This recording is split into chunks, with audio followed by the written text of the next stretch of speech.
Now, for more on this, we have with us Sumaira Khan, Indus News correspondent in Kabul right now. Now, Sumaira, can you please walk us through last night's final stages of US withdrawal from Afghanistan? Thank you so much. Yes, it was a historical day and a night for the people of Afghanistan and for the incumbent setup of Afghanistan that has just taken over the country. And right now they are they are in a struggle to get it legitimized as well. But last night, the scenes we saw, the scenes we are witness to, they will be part of history forever. When we saw the last American soldier leaving Afghanistan was Major General Chris Dunnor, commander of the U.S. Army, and he's also commander of the 82nd Airborne Division. So when he boarded the last C-17 Globemaster plane at the Hamid Karzai International Airport, they specifically took a picture of him boarding the plane, and this shows that even U.S. is right now in a struggle to keep the Taliban satisfied that yes, we are honoring our commitment that we'll be withdrawing from Afghanistan on the night of 31st August, 30th and 31st August, which was the deadline for this greatest withdrawal from Afghanistan. So last night we also started receiving information from both quarters, from Taliban as well and from the U.S. officers, from the Central Command officers, that U.S. is right now boarding the last dispatch of around 800 soldiers from different infantry and marine brigades, and there was a big number of airmen crew as well, because it was the airmen crew that was handling the ATC and other technical departments, and some were deployed on carrying out the air defense system operations as well. So this was the last contingent of 800 U.S. soldiers. And they flew out of Afghanistan last night, and then you already shared the details that how the night was celebrated by the Taliban quarters on the streets of Kabul. We saw sentiments everywhere. We saw the crying scouts of Taliban. We saw them chanting Nara Takbir and Allahu Akbar everywhere. They just fell into sajdas, and they offered the nawafil of Shukrana. So there was a kind of a very emotional scene that anyone could understood that yes, a 20 years long war has been brought to an end, and the spokesperson of Taliban, Zabiullah Mujahid, we tried to establish contact with him, but we received a voice note, and he said thanks to everyone. But at the same time, he also said his message to me was that we are trying to take care of every sister and brother who's a journalist and who's serving right now in Afghanistan, and they're reporting from the ground. But we want you safe, so please be careful and be safe everywhere. So.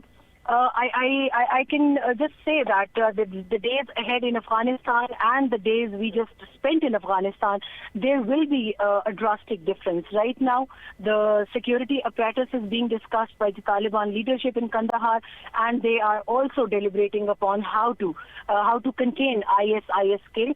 And apart from this, I think the sentiment I saw in amongst the people of Afghanistan, to be very honest, there is still fear. They are scared, but they are very uncertain about the future as well. But I think if the Taliban, as Secretary Blinken said, if the Taliban are in the right direction and the right measures to take, I think the country will be back on track once again.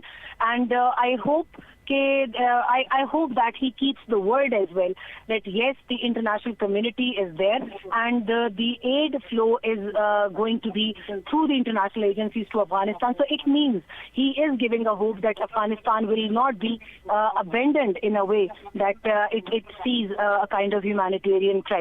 Pakistan is already there. Pakistan is in contact with the WHO and other international agencies to thwart that humanitarian crisis. But yes, we need bigger countries to come and join hands to thwart that. So we hope for the best. Right, Sumaira, also update us on this now. The Taliban said they would announce the status of government formation right after the completion of US withdrawal. Is there any progress on that front? Yes, we are keeping our fingers crossed. We are looking towards the Kandahar. Kandahar is right now the base for the incumbent military, the incumbent Taliban leadership. And in a day or two, we can see an announcement. We are just trying to keep a track on every development that comes from Kandahar. But we are also hearing that there is a round of consultation on where to announce the formation of government. And if they announce the formation of government not in Kabul, then yes, this is going to be at Kandahar, because these are mixed reports from the authorities right now. So this is one news right now. And the second news is regarding there is a pressure on Taliban quarters to announce the government formation at Doha. So these three options are right. So these three options are right now under consideration. But we can very surely say that the negotiation team that has been called back from Panjshir, they also joined the consultation teams at Kandahar. So I guess the formation of government is due in a day or two. So it's quite nearby now.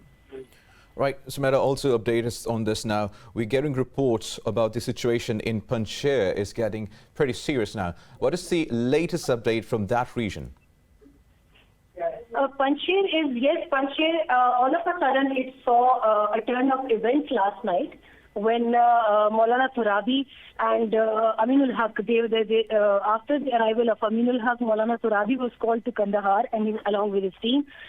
And there were contingents who started advancing towards Panjshir Valley. And we also heard news of initial clash of the people of Valley and Taliban contingents. But the Taliban are, for the first time, they're advancing from the Badakhshan and Andarab directions to the valley. So we are still waiting for the ground realities to reach us, because there is no communication right now. And we are unable to reach our sources as well, because they are right now out of communication. But in the next couple of hours, yes, unfortunately, we are hearing a news of clashes, deadly clashes, but we still want to confirm it before we claim anything. Right, Sumaira Khan, thank you for the latest updates. Sumaira Khan, our correspondent in Afghan Kabul.